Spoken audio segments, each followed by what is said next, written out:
నమస్కారం. ప్రతిధ్వని కార్యక్రమానికి స్వాగతం. రిజర్వ్ బ్యాంక్ ఆఫ్ ఇండియా కొత్త గవర్నర్గా ఊర్జిత్ పటేల్ పగ్గాలు అందుకున్నారు. 2013 నుంచి పటేల్ ఆర్బీఐ డిప్యూటీ గవర్నర్గా సేవలందించారు. లండన్ స్కూల్ ఆఫ్ ఎకనామిక్స్ నుంచి పట్టా పుచ్చుకున్నారు. ఆక్స్ఫర్డ్లో ఎంఫిల్, అమెరికా యేల్ విశ్వవిద్యాలయంలో పీహెచ్డీ పూర్తి చేశారు. 1990-95 సంవత్సరాల మధ్య అంతర్జాతీయ ద్రవ్యనిధి ముఖ్య ఆర్థికవేత్తగా అమెరికా, భారత్, బహమాస్, మియన్మార్ విభాగాల్లో విధులు నిర్వహించారు. ధరల నియంత్రణకు సంబంధించి విధాన రూపకల్పనలో పటేల్ కీలక పాత్ర పోషించారు. ద్రవ్యోల్బణ నియంత్రణ, బ్యాంకుల ప్రక్షాళనే పటేల్ ముందున్న ప్రధానమైన సవాళ్లు. ఈ నేపథ్యంలో ఆర్బీఐ కొత్త సారథి ఈ పాత సవాళ్లను ఎలా అధిగమిస్తారు, ఎలాంటి విధానాలతో ముందుకెళ్తారు అనే అంశాలకు సంబంధించి ప్రతిధ్వని చర్చను చేపట్టింది.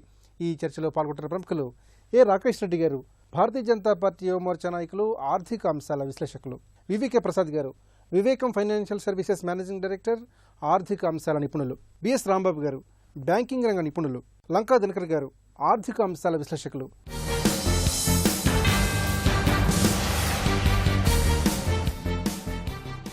రాకేష్ రెడ్డి గారు, రిజర్వ్ బ్యాంక్ ఆఫ్ ఇండియా కొత్త గవర్నర్గా ఊర్జిత్ పటేల్ బాధ్యతలు స్వీకరించారు.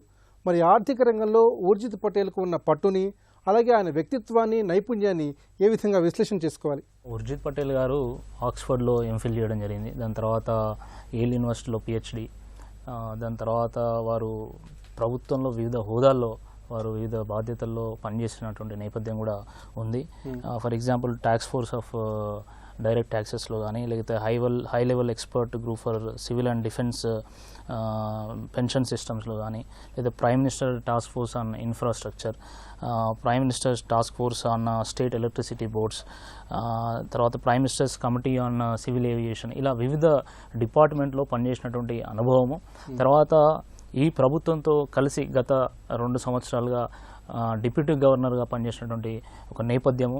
ఇవన్నీ కూడా ఇప్పుడున్నటువంటి ఆర్థిక సవాళ్ళు ఏవైతున్నాయో వాటిని అర్థం చేసుకోవడానికి ఉపయోగపడతాయి. ఇంతకుముందు మనకు చికాగోలో ఆర్థిక శాస్త్రంలో పాఠాలు చెప్పుకుంటున్నటువంటి రఘురామ్ రాజన్ గారు 2009 ఆర్థిక మాంద్యం ఏదైతే ఉందో దాన్ని ముందే ఊహించడం ద్వారా వారు చాలా పాపులర్ ఒక ఆర్థికవేత్తగా పేరు సంపాదించారు. ఆ పేరే వారిని ఆర్బీఐ గవర్నర్గా నియమితులు కావడానికి ఉపయోగపడింది. అయితే అప్పుడు ఆయన ఆర్బీఐ గవర్నర్గా నియమితులైనటువంటి సమయంలో ఈ దేశంలో డబుల్ డిజిట్ ఇన్ఫ్లేషను, తర్వాత విపరీతమైనటువంటి స్కామ్స్తోని black money circulation, instable political environment, ఆ పరిస్థితిలో వచ్చినటువంటి రఘురామ్ రాజన్ గారు ఇన్ఫ్లేషన్ కట్టడిలో విజయం సాధించారు. దాని తర్వాత ఎన్పిఎస్, గత అనేక సంవత్సరాల నుంచి విపరీతంగా పేరుకుపోయినటువంటి ఎన్పిఎస్ని బయటికి తీసి దీనికి ఒక డీప్ సర్జరీ అవసరం అని చెప్పేసి వారు ఈ ఇష్యూని బయటికి తీసుకురావడం జరిగింది. దాంట్లో కూడా వారు కొంతవరకు విజయం సాధించారనే చెప్పాలి. రఘురామ్ రాజన్ గారు ఏవైతే విజయాలు సాధించారో వాటిని కంటిన్యూ చేయాల్సినటువంటి బాధ్యత ఊర్జిత్ పటేల్ గారి మీద ఉంది. అయితే ఇన్ఫ్లేషన్ కట్టడిలో ఊర్జిత్ పటేల్ యొక్క రోల్ చాలా ప్రధానమైనటువంటిది. ఇన్ఫ్లేషన్ కంట్రోల్ కమిటీకి వారు నేతృత్వం వహించినటువంటి అనుభవం ఉంది, అది కూడా ఉపయోగపడుతుంది. ప్రసాద్ గారు, ఆర్బీఐ డిప్యూటీ గవర్నర్గా ఉన్నప్పుడే ద్రవ్యోల్బణాన్ని అదుపు చేసే విషయంలో ఊర్జిత్ పటేల్ కీలక పాత్ర పోషించారు. మరి ద్రవ్యోల్బణాన్ని కట్టడి చేసే విషయంలో భవిష్యత్తులో ఊర్జిత్ పటేల్ ఎలాంటి విధానపరమైన నిర్ణయాలు తీసుకునే అవకాశం ఉంది? ఇన్ఫ్లేషన్ కంట్రోల్ చేయాలంటే 2 మార్గాలు ఉంటాయి. ఒకటి, ఆ డిమాండ్ తగ్గించడానికి వీలుగా ద్రవ్యాన్ని వినియోగంలోకి లేకుండా సక్ చేసేసుకోవటం ఒక మార్గం అయితే, రెండవది ఏంటంటే కొద్ది గొప్ప ఇండస్ట్రీకి ఊతం ఇస్తూ ఉత్తేజపరుస్తూ ప్రొడక్షన్ని పెంచుతా సప్లై సైడ్ పెంచినట్లయితే కూడా ఇన్ఫ్లేషన్ తగ్గడానికి అవకాశం ఉంటుంది.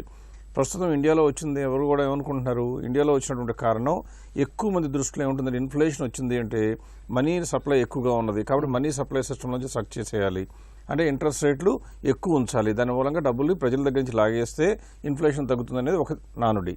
దానికి ఆపోజిట్ వ్యూ ఏంటంటే ఎప్పుడు కూడా ఇంట్రెస్ట్ రేట్ ఎక్కువ ఉండటం మూలంగా ఇండస్ట్రీ సిక్ అవుతుంది కాబట్టి ఇంట్రెస్ట్ రేట్ను తగ్గించి ఇండస్ట్రీస్ని ప్రమోట్ చేసి ప్రొడక్షన్ కనుక పెంచినట్లయితే సప్లై పెరిగినప్పుడు ఆటోమేటిక్గా ఇన్ఫ్లేషన్ తగ్గుతుందని కూడా ఒక మార్గం ఉంది. సో ఏది ఫాలో అవుతారు అంటే ఇప్పటి వరకు ఫాలో అవుతాను వచ్చిందేమో మొట్టమొదటి మార్గం, అంటే ఉన్నటువంటి మనీని మార్కెట్లో నుంచి మనం ప్రజల దగ్గర నుంచి తీసేసుకుని మనీ లభ్యత తగ్గించడం అనేది ఇప్పటివరకు చేసింది. మనీ లభ్యత తగ్గించాలి అంటే కొద్ది గొప్ప ఇన్సెంటివ్ ఇవ్వాలి కాబట్టి హెచ్చు ఇంట్రెస్ట్ రేట్లు చెల్లించడం జరిగింది. రాబోయే రోజుల్లో బహుశా ఈ మానిటరీ పాలసీ కమిటీ కూడా ఉంది కాబట్టి బీజేపీ శాఖాపరంగా చూసినా వ్యవస్థాపరంగా చూసినా కూడా ఎప్పుడు కూడా ప్రో ఇండస్ట్రీ, అందుకే వాళ్ళు ఆయన కూడా తీసుకొచ్చి పెట్టారు. అంతకుముందు ప్రైవేట్ ఇండస్ట్రీలో కూడా పనిచేస్తున్నారు కాబట్టి ప్రైవేట్ ఇండస్ట్రీలో ఉన్నటువంటి లోటుపాట్లు, దానికి ఉన్నటువంటి సాధక బాధకాలు తెలుసు కాబట్టి ఇండస్ట్రీకి లోన్లు ఇవ్వాలి అంటే వడ్డీ తగ్గించుకోవడం అనేది ఒక మంచి ఆలోచన, ఖచ్చితంగా నమ్మే వ్యక్తిగానే నేను కూడా భావిస్తున్నాను. పైగా ఆయన డిప్యూటీ గవర్నర్ నుంచి గవర్నర్గా మారారు కాబట్టి ఒక వేకెన్సీ వచ్చింది. ఆ వేకెన్సీ కూడా ప్రభుత్వమే పూరిస్తుంది కాబట్టి, లేదా ప్రభుత్వానికి మెజారిటీ వస్తుంది కాబట్టి ప్రభుత్వం మాట దాదాపుగా చెల్లక తప్పని పరిస్థితి ఏర్పడిందని చెప్పొచ్చు. ఇది జరగకుండా ఉండాలి అంటే ఖచ్చితంగా ఉన్న వాళ్ళందరూ అడ్డం తిరగగలగాలి. అంత ధైర్యం ఈ రోజున చేసే ధైర్యం ఎవరు చేస్తారనుకోం. కాబట్టి రాబోయే రోజుల్లో వడ్డీ తగ్గటం దాదాపుగా ఖాయంగా కనపడుతుంది. దాని ద్వారా ఇండస్ట్రీకి కొద్దిగా గొప్ప మంచి జరుగుతుంది. పైగా ప్రపంచం మొత్తానికి కూడా మా యొక్క భారత యొక్క ఆర్థిక వ్యవస్థ చోదక శక్తి విపరీతంగా దూసుకుపోతుందని నిరూపించడానికి ప్రయత్నిస్తున్న ఈ తరుణంలో ఖచ్చితంగా నేను చేసే చర్యలు ఇన్ఫ్లేషన్ని పెంచడానికి ఉపయోగపడతాయని చెప్పలేను, కానీ ఇన్ఫ్లేషన్ తగ్గించడానికి స్లోగా పనికొస్తాయే తప్పితే ఇమీడియట్గా ఇన్ఫ్లేషన్ తగ్గించడానికి కైండ్ ఆఫ్ రాడికల్ మెజర్స్ అని చేస్తారంటే దాదాపుగా లేదనే చెప్పొచ్చండి. రాంబాబు గారు, మొత్తంగా చూస్తున్నట్లయితే బ్యాంకింగ్ రంగం ప్రస్తుతం ఎదుర్కొంటున్న సమస్యలకు ఊర్జిత్ పటేల్ ఎంతవరకు పరిష్కారం చూపించే అవకాశం ఉంది? ఇప్పుడు ఈయన డిప్యూటీ గవర్నర్గా 2013 సంవత్సరం నుంచి ఒక 3 సంవత్సరాల అనుభవం ఉన్నటువంటి వ్యక్తి. అందులో మానిటరీ పాలసీని ఇన్ఛార్జ్గా కూడా ఉన్నాడు కాబట్టి దేశంలో జరిగేటటువంటి బ్యాంకింగ్ రంగ కార్యకలాపాలు కానీ Reserve Bank of India only బ్యాంకింగ్కి సంబంధించినవి కాకుండా నాన్ బ్యాంకింగ్ ఫైనాన్స్ కంపెనీస్ని కూడా డీల్ చేయాల్సిన అనుభవం అవన్నీ అవసరం ఉంది కాబట్టి ఆ రంగంలో ఈయనకు అనుభవం ఉన్నటువంటి వ్యక్తే, అందులో సెకండ్ థాట్ లేదు. కాకపోతే ప్రస్తుతం రఘురామ్ రాజన్ గారు వెళ్ళే టైంలో ఈ అసెట్ క్వాలిటీ ఆ ప్రాసెస్ ఏదైతే ఉందో ఆ ప్రాసెస్ 2017 సంవత్సరం నాటికి కంప్లీట్గా బ్యాలెన్స్ షీట్స్ని క్లీన్ చేయాలనే టార్గెట్ పెట్టుకుని ఆల్మోస్ట్ 80% దాన్ని కంప్లీట్ చేసినారు. ఈ క్లీనింగ్ ప్రాసెస్ ఏదైతే అసెట్ని క్లీన్ చేస్తూ వచ్చారో సో దాని పర్యవసానం మొత్తం బ్యాంక్స్ అన్నీ కూడా నష్టాల్లోకి వచ్చేసినాయి. ఆ నష్టాల్లో ఉండేటటువంటి బ్యాంకింగ్ ఇండస్ట్రీని తిరిగి లాభాల్లోకి తీసుకురావడానికి చేయాల్సినటువంటి కార్యం ఒక చోట సక్సెస్ అయి ఉండొచ్చు. బ్యాలెన్స్ షీట్స్ అన్ని క్లీన్ చేసి ఎక్కడ మనం అసెట్ క్వాలిటీ ఉంది, అసెట్స్ యొక్క వాల్యూస్ ఏ రకంగా దానిలో సక్సెస్ అయితే ఉండొచ్చు. బట్ ఓవరాల్ పిక్చర్ మాత్రం దానికి వ్యతిరేకంగా ఉంది. సో ఇప్పుడు ఈ రిజర్వ్ బ్యాంక్ గవర్నర్గా ఈయన ముందున్నటువంటి సవాళ్ళు ఒక 4-5 సవాళ్ళు ఉన్నాయి. బ్యాంకింగ్ రంగానికి సంబంధించే కాకుండా ఇన్ఫ్లేషన్ తగ్గించడం కానీ, ఆల్మోస్ట్ ఒక 4% లోపలికి ఇన్ఫ్లేషన్ తీసుకురావాలి. గ్రోత్ రేట్ వెళ్ళినటువంటి గవర్నర్ గారు కూడా ఇన్ఫ్లేషన్, గ్రోత్ రేట్ అండ్ ఇవన్నీ కలిపి ఆయన కోఆర్డినేట్ చేసినటువంటి సందర్భాలు. సో గ్రోత్ రేట్ని ఒక రకంగా తీస్తూ ఇవన్నీ చేయాల్సిన అవసరం ఉన్నప్పుడు ఎర్లియర్ మనకు ఉండేటటువంటి స్వయం ప్రతిపత్తి అనేటటువంటిది ఇప్పుడు దెబ్బతింది. ఇప్పుడు మానిటరీ పాలసీలో 3 గవర్నమెంట్ నుంచి, 3 ఆర్బీఐ నుంచి రిజర్వ్ బ్యాంక్ గవర్నర్ గారు పక్కన పెట్టారు. అక్కడ ఆయనకి ఏదైనా ఒక కాస్టింగ్ ఓట్ టై అయినప్పుడు తప్పిస్తే ఆయన అందులో ఉండడు. ఇప్పుడు ఈయన ప్లేస్ ఏదైతే వేకెన్సీ ఉందో ఆ వేకెన్సీ ప్రభుత్వం ఫిలప్ చేస్తుంది. అంటే ఆ వేకెన్సీ ప్రభుత్వాన్ని బయట 3 వాళ్ళు సో 4 అక్కడి నుంచి ఉన్నారు. అంటే స్వయం ప్రతిపత్తి ఉంది అని మనం అనుకోవడానికి లేదు ఇప్పుడు. సో ఈ కమిటీ నిర్ణయించిన ప్రకారమే రిజర్వ్ బ్యాంక్ గవర్నర్ వెళ్లాల్సి వస్తుంది. బట్ ఎర్లియర్ పరిస్థితి వేరు. రిజర్వ్ బ్యాంక్ గవర్నర్ అన్ని ఆ రకమైనటువంటి ఒక నిర్ణయం తీసుకునే అధికారం, ఇప్పుడు ఆయనకి నిర్ణయం లేదు. సో ప్రభుత్వాలు ఏం చెప్తే అది చేయాల్సినటువంటి అనివార్యమైన పరిస్థితి బహుశా రిజర్వ్ బ్యాంక్ ముందు రావచ్చు. అందుకని ప్రభుత్వాల యొక్క స్కీమ్స్ని ఆర్బీఐ మనం రెగ్యులేటరీ అథారిటీ అంటున్నాం, ఇవన్నీ కోఆర్డినేట్ చేసుకుని ముందుకు వెళ్ళాలి. ఇవాళ ప్రభుత్వాలు కొన్ని స్కీమ్స్ ఉన్నాయి, స్టాండప్ అని కానీ, స్టార్టప్ అని కానీ, ముద్రా లోన్స్ అని కానీ అనేక స్కీమ్స్ ఉన్నాయి. ఈ ప్రభుత్వం ఎన్నికైన తర్వాత లెస్ గవర్నెన్స్ మోర్ గవర్నెన్స్ అన్నారు. బట్ ఇన్ఫ్యాక్ట్ కనుక చూస్తే రఘురామ్ రాజన్ గారి మాటల్లో అది మోర్ గవర్నమెంటే, లెస్ గవర్నమెంట్ కాదు అది. సో వాళ్ళు చెప్పిన స్కీమ్స్ అన్ని వీళ్ళు అండర్టేక్ చేయాలి. ఈ పరిస్థితుల్లో బ్యాంక్స్ ఎప్పుడైతే బ్లీడ్ అవుతున్నాయో, బ్యాంక్స్ బ్యాలెన్స్ షీట్స్ ఎప్పుడైతే రెడ్లోకి వచ్చేసినాయో అప్పుడు ఈ స్కీమ్స్ అన్నిటినీ కోఆర్డినేట్ చేసి ముందుకు వెళ్ళగలిగినటువంటి పరిస్థితి ఇది ఛాలెంజ్ అయిన ముందు. అదే రకంగా ఇప్పుడు FCNR డిపాజిట్స్ ఏవైతే ఉన్నాయో అవి రేపు అక్టోబర్ నాటికి ఇవన్నీ మెచ్యూర్ అవుతాయి, రిడీమ్ చేయాలి. అవన్నీ దాదాపు ఒక $20-30 బిలియన్ మనీ వెళ్ళిపోతుంది అక్కడి నుంచి FCNRలో. దానికి ఆల్టర్నేటివ్ చూడాలి ఇప్పుడు ఆయన. దినకర్ గారు, పాత సవాళ్ళను ఎదుర్కొంటూనే రఘురామ్ రాజన్ మిగిల్చినటువంటి వ్యవహారాల్ని ఊర్జిత్ పటేల్ ఏ విధంగా చక్కదిద్దాల్సిన అవసరం ఉంది? రఘురామ్ రాజన్ గారు ఆర్బీఐ గవర్నర్గా పదవి స్వీకరించేటటువంటిప్పుడు ఉండేటటువంటి ప్రతికూల పరిస్థితులు చూసినప్పుడు ప్రపంచ ఆర్థిక వ్యవస్థ మందగమనంలో ఉండటము, దాని ప్రభావం భారతదేశం మీద ఉండటము, అట్లాగే డాలర్తో పోల్చుకున్నప్పుడు రూపాయి విలువ నిత్యము పతనం అయ్యేటటువంటి పరిస్థితి, ద్రవ్యోల్బణం కూడా కొంత అదుపులో లేనిటువంటి పరిస్థితి, మొండి బకాయిలు అప్పుడే ఇబ్బడిముడిగా పెరిగిపోతున్నాయి అనేటటువంటి వెలుగులోకి వచ్చినటువంటి పరిస్థితులు. రెండో వైపు ప్రభుత్వం తరఫున స్కామ్స్, 2G స్పెక్ట్రమ్ స్కామ్ అయితేనేమి, ఎస్బ్యాండ్ అయినట్టు కోల్ స్కామ్ అయితేనేమి, కామన్వెల్త్ స్కామ్, ఈ స్కామ్స్ అన్నిటి మధ్యన వచ్చాడు ఆయన. ఈ 3-4 సంవత్సరాల పీరియడ్లో ఆయనకి కలిగినటువంటి వెసులుబాటు ఏంటంటే ఒక రూట్ని చూపించడానికి మాత్రమే పనికొచ్చింది, కానీ ఇంప్లిమెంటేషన్కి ఇంకా స్ట్రిక్ట్గా లోపలికి వెళ్ళి చేసేంత సమయం ఆయనకి దొరకలేదని చెప్పుకోవాలి. అయితే ఆయన ఎక్కడ కొంతవరకు సక్సెస్ అయ్యాడంటే వృద్ధి రేటు మరీ దిగజారకుండా కొంతవరకు స్థిరంగా కాపాడగలిగేటటువంటి ప్రయత్నం చేయటం, ద్రవ్యోల్బణాన్ని అరికట్టడానికి కఠినమైనటువంటి నిర్ణయం అయినప్పటికీ కూడా వడ్డీ రేట్లో మార్పులు కలిగకుండా ఏ విధమైన ఒత్తిళ్లు వచ్చినప్పటికీ కూడా ద్రవ్య లభ్యత ఇబ్బంది అయినప్పటికీ కూడా చాలా స్ట్రిక్ట్గానే ఇదయ్యాడు. ఇప్పుడు ఎగ్జిక్యూట్ చేయాల్సినటువంటి బాధ్యత ఊర్జిత్ పటేల్ గారి దగ్గరికి వచ్చింది. ఈయన వచ్చేటప్పటికి ఎస్ఎంఈస్ ఇప్పుడు ముందున్న మెయిన్ ప్రాబ్లము ఎస్ఎంఈస్కి సంబంధించినటువంటి మొండి బకాయిలకి ఇబ్బంది పడుతున్నటువంటి సంస్థలు. ఒకవైపు ఎంప్లాయ్మెంట్ పోతుంది, ఒకవైపు ఏదైతే జీడిపిలో కాంట్రిబ్యూషన్ చేయాలంటే కావాల్సినటువంటి మ్యానుఫ్యాక్చరింగ్ సెక్టార్కి సంబంధించింది ఎఫెక్ట్ అవుతూ ఉంది. ఈ వీటిల్ని ఎక్కడ కాపాడుకోవాలనే దానిలో మొండి బకాయిలుని వసూలు చేయాలనే దానిలో కొంత అక్కడ స్లిప్ అయినటువంటి మాట కనబడుతుంది. స్టార్టప్ అని అన్నాము కానీ స్టార్టప్ కేంద్ర ప్రభుత్వం ప్రతిష్టాత్మకంగా తీసుకున్నప్పటికీ ఈ బ్యాంకుల నుంచి ఇప్పుడు మొండి బకాయిలని వసూలు చేసే దానిలో ఉన్నంత ఇంపార్టెన్స్ వీటి మీద చూడటం వల్ల దాని నుంచి కూడా అంత ఫలితాలు కూడా ఇప్పటి వరకు రాలేదు. అసలు రఘురామ్ రాజన్ గారు వేసినటువంటి బాటలో ఇప్పుడు ఏదైతే స్ట్రిక్ట్గా తీసుకున్నారో వీటిని ఏ విధంగా ఇంప్లిమెంట్ చేస్తే ఈ దేశాన్ని గట్టెక్కించడానికి రాబోయే 3-4 సంవత్సరాల్లో ఈయన ప్రయత్నాలు ఏ విధంగా ఉంటాయని ఆయన పనితనం మీద ఆధారపడి ఉంటుంది. వెంకటేష్ రెడ్డి గారు, వృద్ధి రేటు, పారిశ్రామికాభివృద్ధి, విదేశీ మారక నిల్వలు పెరగడానికి ఆర్బీఐ గవర్నర్ తీసుకునే విధానపరమైన నిర్ణయాలు చాలా కీలకమైనవి. మరి ఈ దశలో ఊర్జిత్ పటేల్ నుంచి కేంద్ర ప్రభుత్వం ఎలాంటి అంశాలను ఆశిస్తోంది? ఒక స్థిరమైనటువంటి ఒక బలమైనటువంటి ఆర్థిక వ్యవస్థను రూపొందించాలంటే ప్రభుత్వము ఇటు ఆర్బీఐ కూడా కలిసి పనిచేయాల్సినటువంటి అవసరం ఉంది. అయితే ఇప్పుడు ఊర్జిత్ పటేల్ ముందు ప్రధానంగా 6 సవాళ్ళు ఉన్నాయి. మొట్టమొదటిది ఇన్ఫ్లేషన్. అయితే రఘురామ్ రాజన్ గారు ఇన్ఫ్లేషన్ కట్టడి విషయంలో విజయం సాధించినప్పటికీ గత 3-4 నెలల నుంచి ఫుడ్ ఇన్ఫ్లేషన్ పెరగడం, దాంతోపాటు ఆయిల్ ప్రైజెస్ కూడా పెరగడం వల్ల కొంత ఇన్ఫ్లేషన్ షూట్ అయింది. ఇప్పుడు 6%, యావరేజ్గా 6% ఇన్ఫ్లేషన్ ఉంది. ఇన్ఫ్లేషన్ పెరిగితే అల్టిమేట్గా దాని భారం అనేది కామన్ పీపుల్ మీద పడుతుంది. కాబట్టి కామన్ పీపుల్ వాళ్ళ యొక్క వెల్ఫేర్ మెయిన్ ఎజెండా ఈ గవర్నమెంట్. కాబట్టి ఆ ఇన్ఫ్లేషన్ కట్టడి అనేది ఒక ప్రధానమైనటువంటి సవాల్. రెండోది గ్రోత్ రేటు. 7.5% గ్రోత్ రేట్లో ఉన్నాము. ఇక్కడ నుంచి ఇప్పుడు జిఎస్టీ కానీ ఇంకా మిగతా ప్రభుత్వం తీసుకొస్తున్నటువంటి సంస్కరణల వల్ల, వాళ్ళ యొక్క విధానాల వల్ల, చర్యల వల్ల మన జీడిపి దాదాపు ఒక 8 to 8.5% గ్రో అయ్యేటువంటి అవకాశం ఉంది. దానికి తోడు ఆర్బీఐ ఒక మంచి విధానాలు కనుక తీసుకొచ్చినట్టయితే ఇటు ప్రభుత్వ చర్యల వల్ల, ఆర్బీఐ వల్ల మనం ఒక డబుల్ డిజిట్ గ్రోత్ రేట్కి ఎంటర్ అయితే ఇక్కడ ఉన్నటువంటి అన్ని ప్రాబ్లమ్స్ అంటే ముఖ్యంగా పావర్టీ అనేది సాల్వ్ అయ్యేటువంటి అవకాశం ఉంది. కాబట్టి ఊర్జిత్ పటేల్ గారు దాని మీద దృష్టి పెట్టేటువంటి అవకాశం మనకు చాలా స్పష్టంగా ఉంది. రఘురామ్ రాజన్ గారి మానిటరీ పాలసీ చూస్తే వారు ఇంట్రెస్ట్ రేట్స్ హై ఇంట్రెస్ట్ రేట్స్లో ఉంచడానికే ప్రయత్నం చేశారు. ఎందుకంటే ఇన్ఫ్లేషన్ కట్టడి చేయాలని. దానివల్ల ఇండస్ట్రీ దెబ్బతింది. ఇండస్ట్రీ ఎంతైతే గ్రో కావాలనో అంత గ్రో కాకుండా ఈరోజు ఇబ్బందుల పాలు అవుతున్నది. కాబట్టి ఆ విషయంలో మరి ఎలా బ్యాలెన్స్డ్గా ఏ విధంగా చర్యలు తీసుకుంటారనేది అందరూ ఆసక్తిగా ఎదురు చూస్తున్నటువంటి నేపథ్యం. ఎస్ఎంఈస్లో ఎన్పిఎస్ ఎక్కువ ఉన్నాయి కాబట్టి వాళ్ళ క్రెడిట్ తగ్గించాలనే ఒక ఆలోచన సరైనటువంటిది కాదు. ఎందుకంటే కోట్ల మందికి ఉపాధిని కల్పించేటువంటి ఒక సెక్టర్ అది. అంటే ఈవెన్ సెమీ స్కిల్డ్ పీపుల్ కూడా ఉపాధి కల్పించేటువంటి సెక్టర్. కాబట్టి ఆ సెక్టర్ని మళ్ళీ ఏ విధంగా మనం ఒక హెల్తీ సెక్టర్ తయారు చేయాలని చెప్పేసి ఆలోచన కూడా ఈరోజు ఆర్బీఐ చేయాల్సినటువంటి అవసరం ఉంది. బ్యాంకుల పరిరక్షణకు గవర్నమెంట్ చాలా చర్యలు తీసుకుంది. 70,000 crores ఇన్ఫ్యూజ్ చేసేటువంటి ప్రయత్నం చేస్తూ ఉంది. తర్వాత ఆ బ్యాంకులతోని క్లోజ్గా వర్క్ చేస్తుంది ఈ గవర్నమెంట్ ఈ మొత్తం ఈ సంక్షోభం నుంచి బయటకు పడడానికి. కాబట్టి గవర్నమెంట్ చేసేది గవర్నమెంట్ చేస్తూ ఉంది. At the same time RBI కూడా మంచి చర్యలు తీసుకున్నట్టయితే ఈ ఎన్పిఎస్ తొందరగా సాల్వ్ అయ్యేటువంటి అవకాశం ఉంది. ప్రసాద్ గారు, ఆర్బీఐ కీలక వడ్డీ రేట్లపై కార్పొరేట్ వర్గాలు ఎన్నో ఆశలు పెట్టుకున్నాయి. రెపో రేట్ను కాస్త తగ్గించినట్లయితే ప్రైవేట్ రంగంలో పెట్టుబడులు ఊపందుకునే అవకాశం ఉందని కేంద్ర ప్రభుత్వం కూడా భావిస్తుంది. మరి ఈ రెపో రేటు విషయంలో కొత్త గవర్నర్ ఏ విధమైన నిర్ణయాలు వెలువరించే అవకాశం ఉంది? గవర్నర్ గారికి ఉన్నటువంటి అధికారాలు అపరిమితం కాదు, పరిమితమైనవి.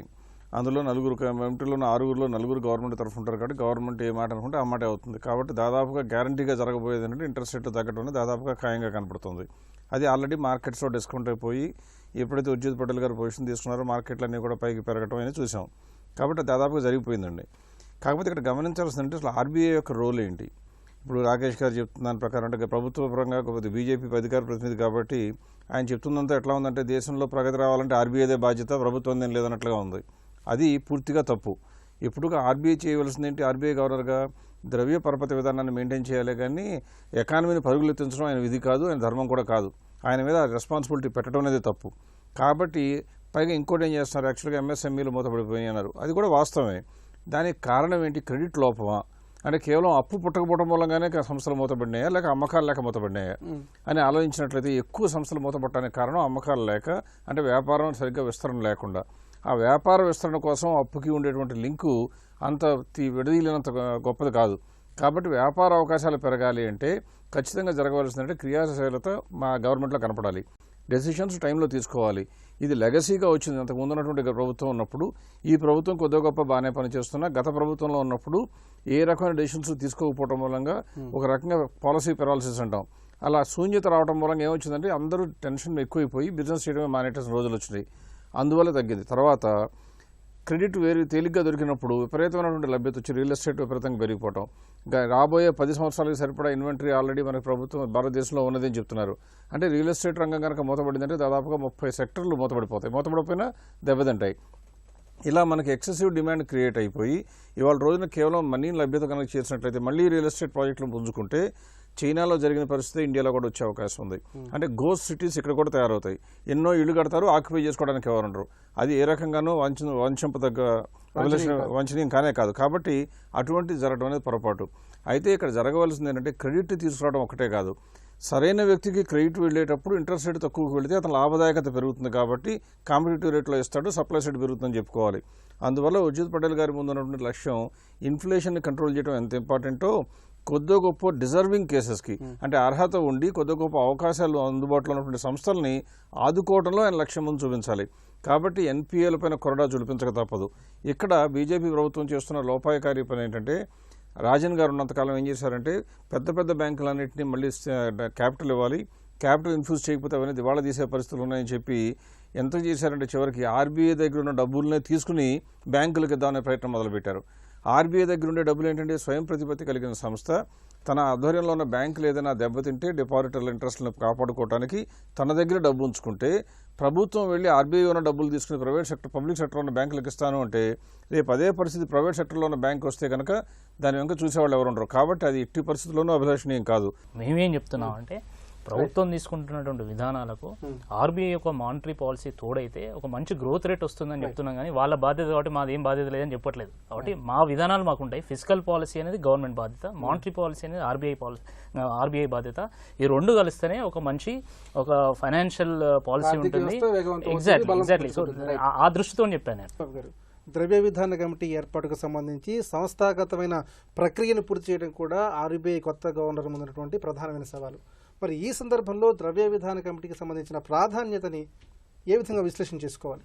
అసలు ఈ కమిటీని అపాయింట్ చేయాలనే ఉద్దేశం ఎందుకు వచ్చిందంటే, రఘురామ రాజన్ గారు మన లైన్లో అన్న కంక్లూజన్కి వచ్చినప్పుడే, ఈవెన్ దువ్వూరు సుబ్బారావు గారి స్టేట్మెంట్ చూస్తే ప్రభుత్వం నన్ను పనిచేయనివ్వలేదని ఓపెన్గా ఈ మధ్యకాలంలో ఆయన మీడియాకు చెప్పాడు, నన్ను పనిచేయనివ్వలేదని.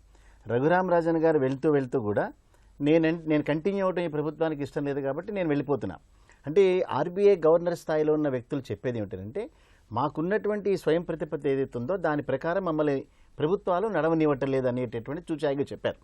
అందుకని ప్రభుత్వాలు కూడా నేచురల్గా ఎలక్ట్ అయిన గవర్నమెంట్స్ ఉంటాయి కాబట్టి వాళ్ళకున్నటువంటి పాలసీస్ కానీ వాళ్ళ స్ట్రాటజీస్ కానీ ఇంప్లిమెంట్ చేయడానికి త్రూ ఆర్బీఐ వాళ్ళు కూడా ప్రయత్నం చేస్తారు. డెమోక్రసీలో ఆ రకమైన కోరుకుంటాం. అయితే ఇక్కడ రిజర్వ్ బ్యాంక్ అండ్ ప్రభుత్వాల మధ్యలో కొన్ని పొరపచ్చాలు వచ్చాయి కాబట్టి ఈ కమిటీ అనేటటువంటిది ఈ ప్రస్తావనలోకి వచ్చింది. ఇప్పుడు ఈ కమిటీ ద్వారా ప్రభుత్వం వాళ్ళకి కావాల్సినటువంటి పనులు చేసుకోవడమే ఈ కమిటీ యొక్క దాన్ని అంతర్లీనంగా ఉన్నటువంటి ఉద్దేశం. ఇప్పుడు దీనిలో కమిటీలో ముగ్గురు ఎప్పుడైతే రిజర్వ్ బ్యాంక్ నుంచి ముగ్గురు అన్నారో, రిజర్వ్ బ్యాంక్ గవర్నర్కి దానిలో పాత్ర లేదు. ఆయన ఎప్పుడైనా టై అయినప్పుడు మాత్రమే ఆయన ఓటు వేస్తాడు తప్పిస్తే అదర్వైజ్ 6 నిర్ణయిస్తారు. న్యాచురల్గా రిజర్వ్ బ్యాంక్ ఉన్నటువంటి ఆ అధికారాలను తగ్గిస్తూ కమిటీ ఎప్పుడైతే పిక్చర్లోకి వచ్చిందో ప్రభుత్వం ఉద్దేశం తేడతెల్లమైంది. అంచేత మానిటరీ పాలసీ తప్పనిసరిగా దీని ద్వారా వెళ్ళాలి అనేటటువంటిది. సో రేపు పొద్దున్న ఈ పాలసీ వచ్చిన తర్వాత ఏదైతే బ్యాంక్స్ని రెగ్యులేట్ చేస్తున్నారో ఆ బ్యాంక్స్ పరిపుష్టి కల్పించాల్సిన బాధ్యత ఉంది. ఇప్పుడు పార్లమెంటులో ఇచ్చినటువంటి స్టేట్మెంట్ ప్రకారం 2015 జూన్ నాటికి కేవలం 3,60,000 కోట్ల రూపాయలు మాత్రమే ఉండేటువంటి ఎన్పిఎస్ మొన్న జూన్ నాటికి 6,50,000 కోట్ల రూపాయలు పెరిగినాయి. ఇది వాస్తవం. ఇది అంటే 98% మేరకు అది పెరిగినాయి. సో పెరిగిపోయినటువంటి ఎన్పిఎల్ని రికవర్ చేయటం ఎట్లా, ఇవన్నీ ఎప్పుడైతే లాభాలన్నీ తగ్గిపోయినా ఇవన్నీ ప్రొవిజన్స్లో లాకప్ అయిపోయింది మనీ అంతా కూడా. ఇప్పుడు ఈయన ముందున్నటువంటి ఇమ్మీడియట్ కూడా లాభాల్లోకి దీన్ని ఎట్లా తీసుకువెళ్ళాలి, ఫర్దర్గా ఇచ్చేటటువంటి క్రెడిట్ని ఏ రకంగా తీసుకురావాలి, ఫర్దర్గా క్రెడిట్ ఇవ్వాలంటే రిమైనింగ్ 9 months కూడా క్రెడిట్ ఎక్స్పాన్షన్ మీద మీరు కాన్సన్ట్రేట్ చేస్తారా, రికవరీ పాలసీ మీద కాన్సన్ట్రేట్ చేస్తారా? ఎవరైనా రికవరీ పాలసీ మీద కాన్సన్ట్రేట్ చేయమంటారు. అందుకని క్రెడిట్ ఎక్స్పాన్షన్ చాలా పెద్ద ఎత్తులో జరుగుతుంది అనుకోవడానికి లేదు. సెకండ్ థింగ్, ప్రభుత్వ రంగ బ్యాంకుల యొక్క యజమాని ప్రభుత్వం కాబట్టి వాళ్ళ యొక్క స్కీమ్స్ అన్ని ప్రభుత్వ రంగ బ్యాంకుల ద్వారానే ఇవ్వాలనేటిని కోరిక ఉంటుంది కాబట్టి మెజారిటీ ఆఫ్ ది స్కీమ్స్ అన్ని ఇక్కడి నుంచే అవుతున్నాయి.